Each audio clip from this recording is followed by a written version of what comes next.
Beijing, November 14th, 1995.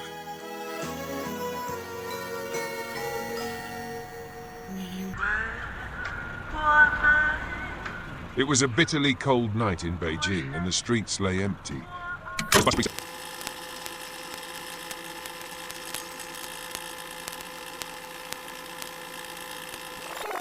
Inspired by a twisted murder. Could this finally be the truth we've been searching for? But is that really the case? Could this haunting urban legend actually have been inspired by a twisted murder case?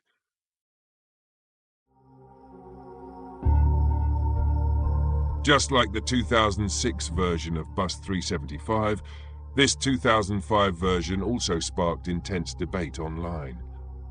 Some argue this scenario makes more sense, suggesting the bus disappeared because two fugitives hijacked it to escape justice.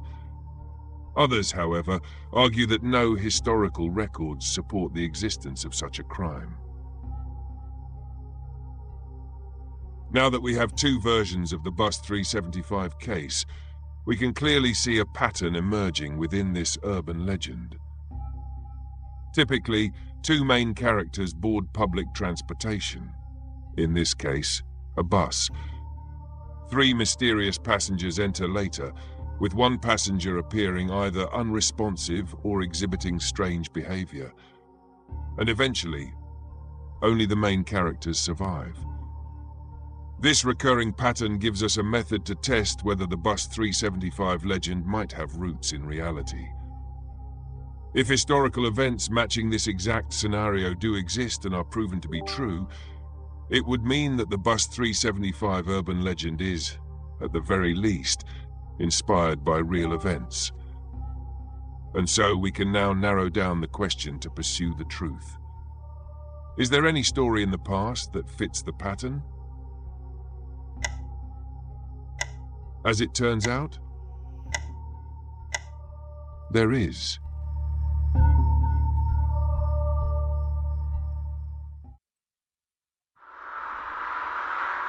下面这个故事的名字叫做《末班车》。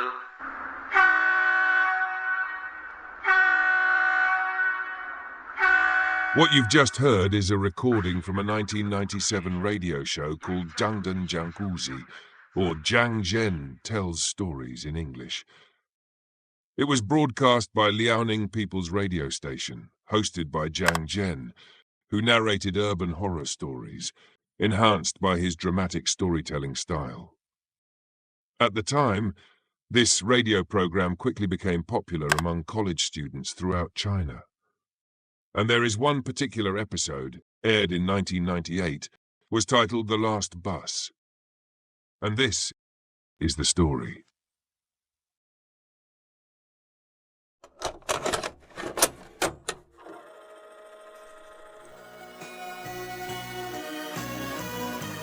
China, around 1990.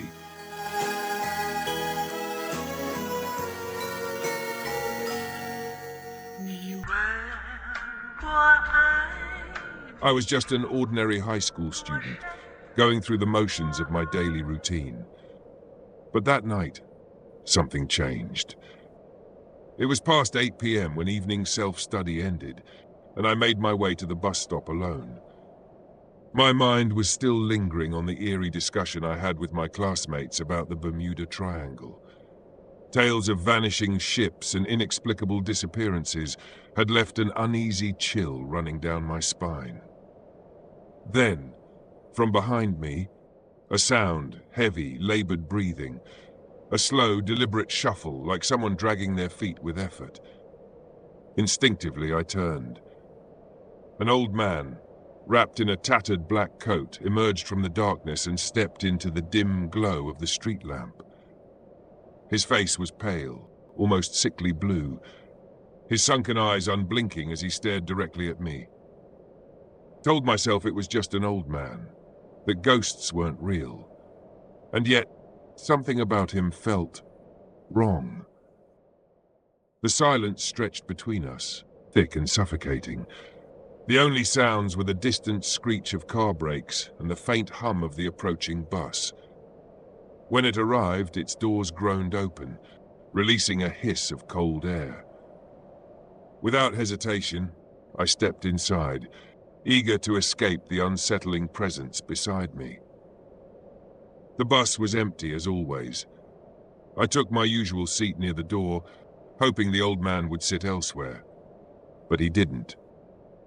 Instead, he settled into the seat right next to me. A chill ran down my spine. I kept my gaze fixed forward, but I could feel his presence. Silent, unmoving, his eyes burning holes into the side of my face. The bus rattled through the streets, stopping at a few stations, but no one else got on. Until suddenly, it screeched to a halt. I looked out the window. 3 figures stood at the bus stop. 2 of them were young men, reeking of alcohol, their bodies swaying as they laughed about something incoherent. But the third made my blood run cold. His skin was ashen, almost translucent under the dim streetlight. His lips were tinged blue, his lifeless eyes filled with something dark and unnatural. His body twitched, his movements eerily disjointed, as if he had no control over his own limbs. Then suddenly, a cold, gnarled hand gripped my shoulder. I jolted, a scream tearing from my throat. The bus erupted into confused murmurs. "What's going on?" someone muttered. The old man beside me was glaring, his face twisted with anger. "Give me back my wallet, you little thief," he barked. "What? Me?" My voice trembled with confusion. At this point, you might already be familiar with the pattern of this story, and perhaps you can guess where it's heading. The bus driver kicks those 2 passengers out for causing a commotion. The old man confesses that the schoolboy didn't actually steal his wallet. He was simply trying to save him from the doomed bus. And the mysterious 3rd passenger turns out to be a ghost. Finally, the bus vanishes without a trace that same night. And thus we have ourselves a 3rd, earlier version of the Bus 375 story. Now, we can begin to understand how this legend may have been created. First, Yang Zhen shared this story on his radio program. Inspired by what they heard, listeners created alternate versions, some transforming it into a criminal case. Eventually, this crime-based adaptation inspired another variation, turning it into a paranormal tale that even included an element of time travel by introducing 2 characters from the Qing dynasty. However, Zhang didn't invent this story himself. He may have adapted or polished it to fit his storytelling style, but the story itself must have originated from somewhere else, some older version. And then one day, a video surfaced, a video that proved this hypothesis was indeed correct.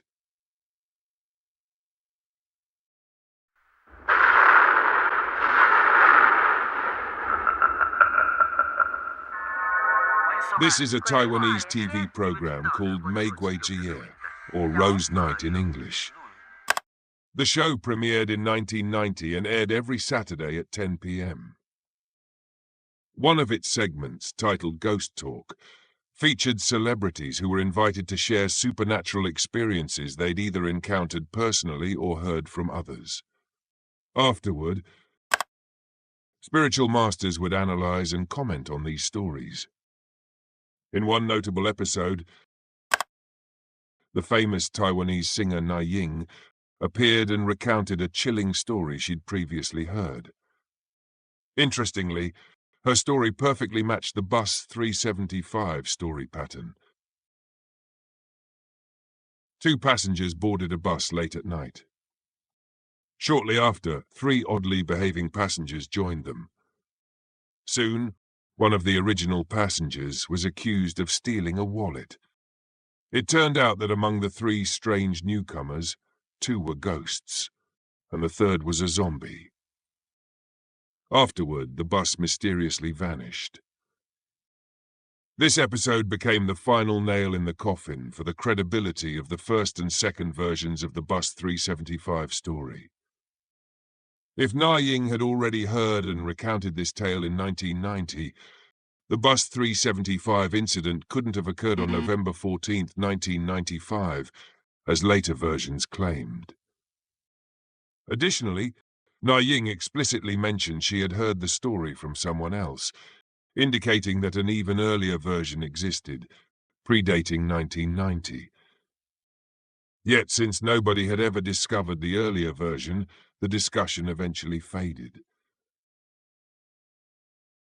The story of Bus 375, though the focus shifted to its origin story, became an internet mystery for one more time.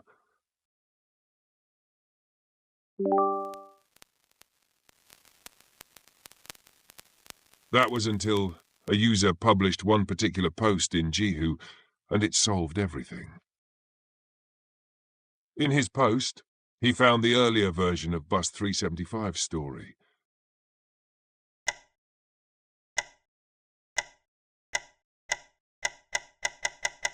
Not from China, not from 1990, not even from 1980.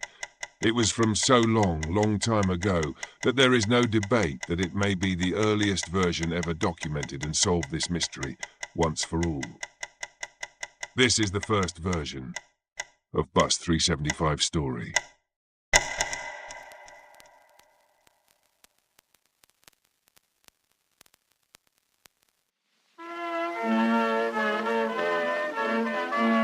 New York, around 1870. My grandfather's laugh was too loud for It was a warm summer night when a husband and wife returning from the theater hailed a stagecoach on Fifth Avenue.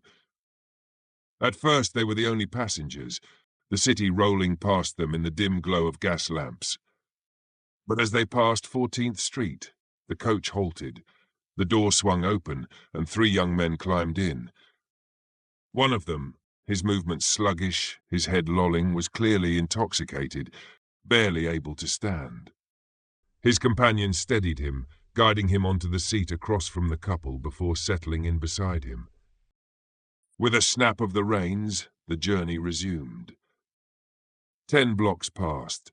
Then one of the young men, sober, composed, rose from his seat. "Good night," he said, and with that he stepped off into the night, disappearing into the shadowed streets. Minutes later, the second companion followed. "Well, good night, Dick," he murmured, pulling the strap to signal the driver. He too slipped away into the dark. And then there were 3. The husband, the wife, and the slumped figure in the corner, still, unmoving, his face obscured in the flickering lamplight.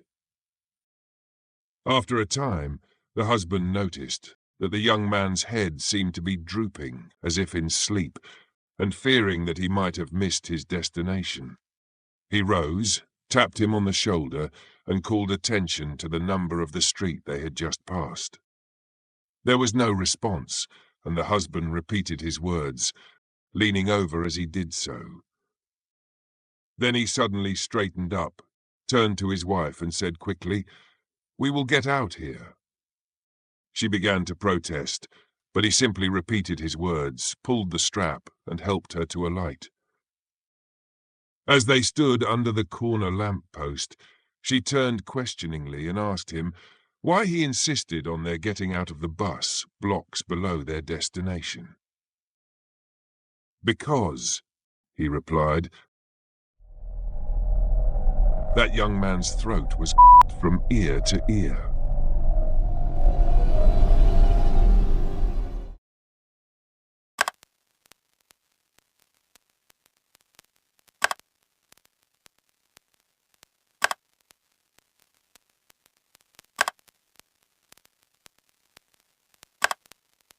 The story you just heard was first published over a century ago in 1904 within the debut issue of a New York magazine called The Bookman. The British folklorist Gillian Bennett and Paul Smith, with the help of Bonnie Taylor Blake, found this story as the earliest version of this Bus 375 story version ever documented so far. It is fascinating to see how an urban legend in China that was posted for the first time in 2006 is a century-old evolution of a story that once filled a narrow spot in a magazine far, far away. How a few paragraph story from more than 100 years ago could scare a lot of people around the world to this day. However, the Bookman itself doesn't provide any further information about the story. No credit, no explanation. This story just sits there as if someone just accidentally put it in a hundreds-page magazine. It could be fiction. It could be just a fever dream from the magazine's editor acquaintances. Or it could have originated from a true story that went unnoticed for many, many years before without ever being documented. In the end, this discovery raises more questions than answers. And so, the true origin of the Bus 375 legend remains one of the greatest mysteries, perhaps destined to remain unsolved for years to come.